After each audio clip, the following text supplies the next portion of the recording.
जैसे एक सब्जी वाला सब्जी बेचता है, मैं शिक्षा को बेचता हूँ, क्या फर्क है? सब्जी वाला सब्जी का पैसा लेता है, मैं शिक्षा देने का सैलरी लेता हूँ। शिक्षक होना, डॉक्टर होना, इंजीनियर होना, आईएएस आईपीएस होना, ये किसी की पहचान नहीं है। एज ए ह्यूमन बीइंग आप क्या है? व्यक्ति के रूप में, इंसान के रूप में आप क्या है? क्या आप विनम्र हैं? क्या आप में करुणा भाव है? क्या आप दूसरे के आत्मसम्मान को ठेस नहीं पहुंचाते?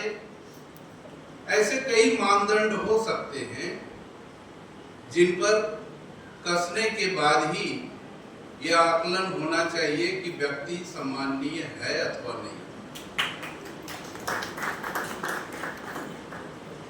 जहां तक विनम्रता की बात है, शिक्षक को तो विनम्र होना ही चाहिए। शास्त्रों में भी कहा गया है कि जिसके अंदर जितना ज्ञान होगा वह उतना ही विनम्र होगा। फल से लदा हुआ जो पेड़ है उसकी शाखाएं झुक जाती हैं, और जिसके अंदर कुछ नहीं है वो ज्यादा बचता है। जैसे कहते हैं ना कि थोथा चना बाजे घना, अंदर से जो खोखला होता है वो आवाज ज्यादा करता है। तो विनम्रता के साथ साथ जो दूसरा पक्ष है वो है आपके अंदर करुणा होनी चाहिए। करुणा और दया सुनने में मिलता जुलता है, लेकिन एक बेसिक फर्क है उसमें।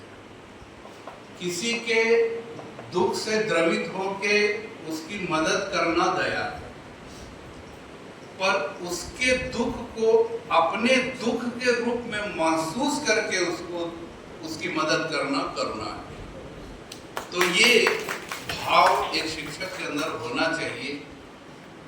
और आखिरी बात जो मैंने कही कि किसी के आत्मसम्मान को आप ठेस तो नहीं पहुंचा रहे। अक्सर हम एक हैसियत बनाने के बाद भूल जाते हैं कि जो हमसे नीचे है उसके अंदर भी आत्मसम्मान की भावना है, और हम ये भूल जाते हैं और उसके साथ अक्सर दुर्व्यवहार करते हैं। दो शेर इस पर कहना चाहूंगा और सारा अर्थ स्पष्ट हो जाएगा। किसी शायर ने कहा है कि सूखे पत्तों में भी जान होती है और दबाओ तो चीखें निकलती। सूखे पत्ते पर जब आपका पांव पड़ जाता है तो चरक परक की आवाज आती है, चीखता है पत्ता भी, लेकिन हम लोग उसको नेग्लेक्ट करके आगे बढ़ जाते हैं। ठीक उसी तरह समाज में जो दलित है, शोषित है, वंचित है, दरिद्र है, अशिक्षित है, आप एक हैसियत पाने के बाद उनकी आवाज को दबाते हुए आगे बढ़ जाते हैं। इससे भी अच्छा एक शेर है कि आत्मसम्मान किसमें होता है। शायर ने कहा है, मैं जा रहा था मंजिले जानिब, रास्ते में कब्रिस्तान थे, मेरे पैरों तले एक हड्डी पड़ी जिसके ये फरमान थे कि ऐ आदमी जरा देख के चल, कभी हम भी इंसान थे। तो ये आत्मसम्मान किसी का भी हर्ट नहीं करना चाहिए। समय कम है, एक आखिरी बात जो मैं कहना चाहूंगा कि आज लोग व्यक्तित्वहीन हो गए, किसी में पर्सनैलिटी नहीं।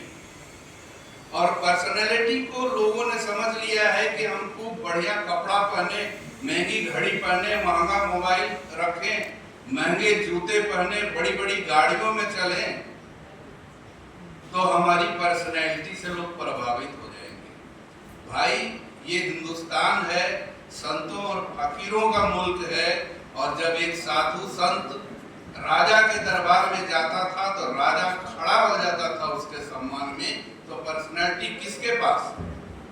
राजा ने तो पूरे आभूषण धारण किए हुए लाखों रुपए की, लेकिन वह भी खड़ा हो जाता है। ये पर्सनैलिटी की जो बात है, आज हर व्यक्ति दूसरे से संचालित हो रहा है। आप अपने आप को आपने एसी बना दिया है, टीवी बना दिया है और आपका रिमोट दूसरे के हाथ में। दूसरा व्यक्ति जब चाहे आपको हंसा दे, जब चाहे रुला दे, जब चाहे आपको क्रोधित कर दे। क्या आपका अपना कोई व्यक्तित्व नहीं है? किसी ने आपको अपशब्द कहा और आप रिएक्ट कर देते, आप भी गालियां बकने लगते। नतीजा, मामला आगे बढ़ा, हाथापाई, पुलिस, कोर्ट, जीवन में अशांति। और ये आप तक ही सीमित नहीं रहता। आपका अपने ही एक मित्र से विवाद हो गया तो आप तो दुखी हैं ही, घर आके श्रीमती जी को भी दुखी कर दिया। अरे यार, फलानवा से बहस हो गया, बड़ा गंदा आदमी। अब आपकी श्रीमती जी का उससे कोई पंगा नहीं हुआ, लेकिन उनके मन में क्लेश पैदा हो गया। और फिर अगले जनरेशन में भी भेज देते हैं अपने बच्चों को, और वो बच्चे जो रोज उनको नमस्ते करते थे, नमस्ते करना छोड़ देते हैं कि इसने तो मेरे बाप को अपमानित किया। तो अगली पीढ़ी तक आपने इस क्लेश को पहुंचा दिया और ये अगले जन्म तक जाता है। भाई साहब, आप यकीन नहीं करेंगे, आप बस में बैठे हैं, बगल की सीट खाली है, फट से अपना बैग रख देते हैं। आपका खरीदा हुआ है, उस पर कोई दूसरा आके बैठेगा और आप वेट करते हैं कि कोई आपके मन लायक पैसेंजर आएगा तब अपना बैग हटाएंगे। भाई पैसेंजर आता है, कहता